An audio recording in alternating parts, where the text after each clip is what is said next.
விஜய் அவர்கள் ஒரு சுனாமின்னு நான் அப்போவே சொன்னேன் அப்படின்னு இப்போ மிஸ்கின் அவர்கள் சொல்லியிருக்காராம். அதற்கான காரணம் என்னன்றதை வீடியோக்குள்ள போய் பார்த்து தெரிஞ்சுக்கலாம். நடிகர் விஜய் அவர்கள் அரசியலுக்கு வந்து தேர்தலை சந்தித்த போது அவர் மீது வந்த விமர்சனங்கள் பற்றியும் அதையெல்லாம் தாண்டி அவர் சாதித்தது பற்றியும் இயக்குனர் மிஸ்கின் பேசியிருக்காரு. விஜய் அவர்கள் ஒரு சீட் அல்லது 2 சீட்டு தான் செய்ப்பார் அப்படின்னு சொன்னாங்க. நாங்கள் யாருமே எதிர்பார்க்கல. அவர் அரசியலுக்கு வந்தபோதே நான் என் அசிஸ்டண்ட்டுகளிடம் சொன்னேன், இன்னொரு சுனாமி வருது அப்படின்னு. தேர்தலுக்கு முன்னாடி வெளிப்படையாக பேச முடியல. அவர் நிச்சயம் மேலே வருவார்னு எனக்கு தோணுச்சு. அவர் கடின உழைப்பாளி. சினிமாவில் இருக்கும்போது கால் ஷீட்டில் ஹீரோவாக இருந்தார். ஆனால் தற்போது வாழ்நாள் முழுவதுமே ஹீரோவாக இருக்க போகிறார்.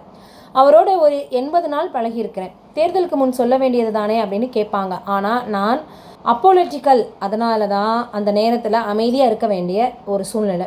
எனக்கு உதயநிதி அவர்கள் குடும்பத்தை தெரியும்.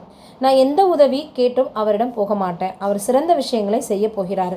விஜய் அவர்களுக்கு அனுபவம் இல்லை அப்படின்னு சொல்கிறாங்க. அவரோடு பலர் இருக்காங்க, அவங்க சொல்லி தருவாங்க அப்படின்னு இப்போ மிஸ்கின் அவர்கள் வந்து சொல்லியிருக்கிறாரு.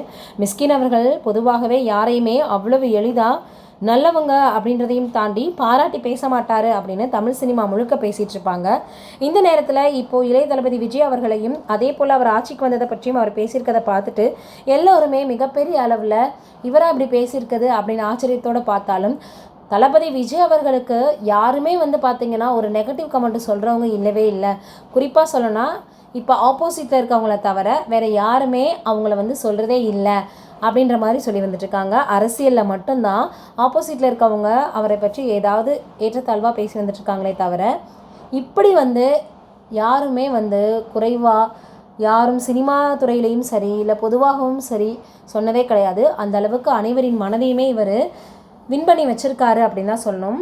இதே போல் தொடர்ந்து நிறைய மக்களுக்கு நல்லது செய்யணும் அப்படின்னு பல விஷயங்களை கொண்டு வர போகிறாருன்ற செய்திகளும் வெளியாகிக்கிட்டே இருக்குது. இளைய தளபதி விஜய் அவர்கள் மாதிரி யாருமே வர முடியாதுன்ற அளவுக்கு இப்போ மக்களால் ரொம்பவே தேர்ந்தெடுக்கப்பட்டு ஒரு பெரிய லெவலில் இருக்கார் மக்களுடைய மனதில் அப்படின்னு சொல்லலாம். நிச்சயமாக அவர் மக்களுக்கு நல்லது மட்டும்தான் செய்வார். மக்களே ஆசைப்பட்டு தேர்ந்தெடுத்திருக்காங்க. அதே போல் அவர் நிச்சயமாக நல்லதே செய்வார் அப்படின்னும் எல்லோரும் நம்புகிறாங்க.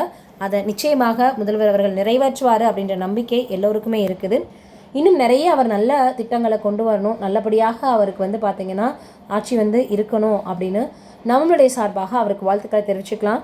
நீங்கள் என்ன நினைக்கிறீங்க இதை பற்றின்றதை மறக்காமல் கமெண்ட்டில் சொல்லுங்கள்.